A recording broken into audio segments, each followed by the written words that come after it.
Anteriormente, em Brasil Império. Independência ou morte! E foi aí que começou o primeiro reinado. O primeiro reinado foi considerado de caráter absolutista, ou seja, um poder absoluto nas mãos do imperador. Com seu exército destruído e sem ter apoio do povo, que já estava cansado de suas regras, Pedrinho resolve abandonar seu trono e voltar a Portugal.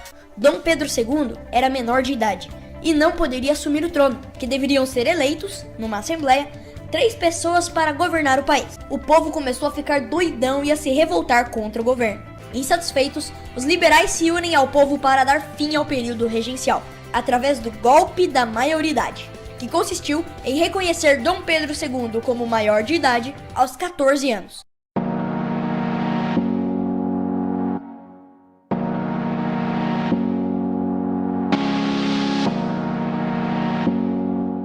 Mesmo entrando no poder com apenas 14 anos, o governo de Dom Pedro II foi incrivelmente bom para o Brasil, pois depois de tantas revoltas e confusões ocorridas no período regencial, a principal proposta de Pedrinho II era justamente arrumar a bagunça e alcançar uma estabilidade política no Brasil. Mas como? Bom, primeiramente por meio da criação de uma identidade nacional, ou seja, por meio da cultura, do hino, bandeira e outros símbolos nacionais, criar na população um orgulho nacional que impediria o surgimento de revoltas. E além disso, Dom Pedro II acreditava que a centralização do poder, ou seja, deixar mais poder político nas mãos do imperador, facilitaria seu governo a conter futuras revoltas. Ele fez uso do poder moderador para manter essa centralização. Não lembra o que é o poder moderador?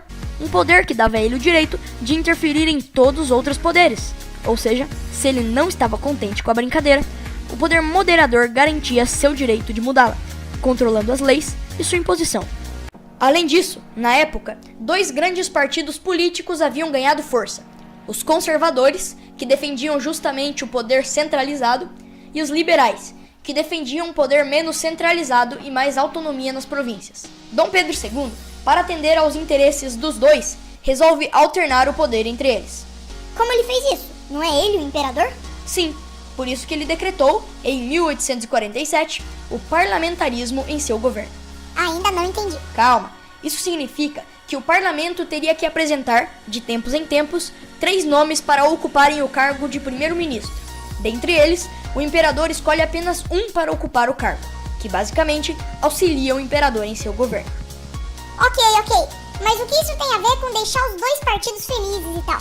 É simples. Se uma vez Dom Pedro escolhia alguém do Partido Liberal, na outra, escolhia alguém do Conservador, sacou? Agora todas as peças se encaixaram. E pelo que eu falei até agora, tá na cara que o o Dom Pedro II menos queria eram revoltas, né? Mas, como era esperado, é impossível agradar a todo mundo. E houve sim uma revolta. A Revolução Praieira ocorreu em Pernambuco, onde na época a maioria do Senado era conservador. E um liberal tinha sido indicado para fazer parte do Senado, mas foi impedido. Sua indicação foi vetada. Isso revoltou os liberais da região, que foram às ruas reivindicar o fim do poder moderador, voto livre e universal, liberdade de imprensa, reformas no poder judiciário, entre outras coisas. Mas é claro que as forças do governo acabaram contendo essa revolta e aprisionando seus participantes. Outro ponto importante no segundo reinado foi a questão da escravidão. Dom Pedro II tinha medo de que o povo se revoltasse se ele abolisse a escravidão assim de repente. E aí como é que agora eu vou produzir? Por isso, o fez aos poucos, a começar pela lei do ventre livre, que considerava os filhos de escravos nascidos a partir daquela lei livres. E depois, a lei dos sexagenários, que tornava livres os escravos com mais de 60 anos. E finalmente, a Lei Áurea, que aboliu a escravidão no Brasil. Criar uma bendita de uma lei áurea? Mas em 1864, houve uma grande treta entre os países aqui da América do Sul. Eu estou sentindo uma treta! A Guerra do Paraguai, em que o ditador Solano Lopes, presidente do Paraguai naquela época, procurava aumentar seu território. Mas quando ele capturou um navio brasileiro e quis invadir o sul do Mato Grosso, aí a brasileirada ficou brava. Então, o Brasil, Argentina e Uruguai formaram a Tríplice Aliança contra o ditador do Paraguai, que depois de muitos conflitos, morreu, dando fim à guerra.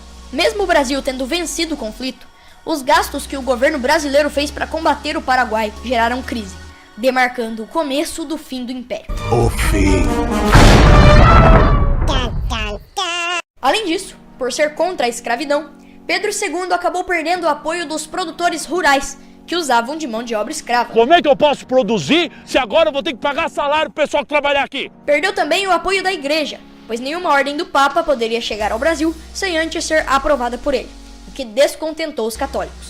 E por fim, perdeu o apoio do exército, por não conceder salários mais altos. Logo, um militar de alta patente chamado Marechal Deodoro da Fonseca ficou sabendo dos ideais republicanos e, através de um golpe militar, toma o poder e proclama uma república. Faço apelo ao pessoal pra gente tomar o poder junto com os militares, ainda agora em 1889. Dando fim ao Império Brasileiro. E agora eu peço que faça o questionário aqui na descrição desse vídeo para ver se você realmente entendeu esse assunto. Se esse vídeo te ajudou, por favor deixe seu gostei para me motivar a fazer mais videoaulas e considere se inscrever no canal para receber mais vídeos como esse, que podem te ajudar a ir bem na escola. Bons estudos e até a próxima, pessoal!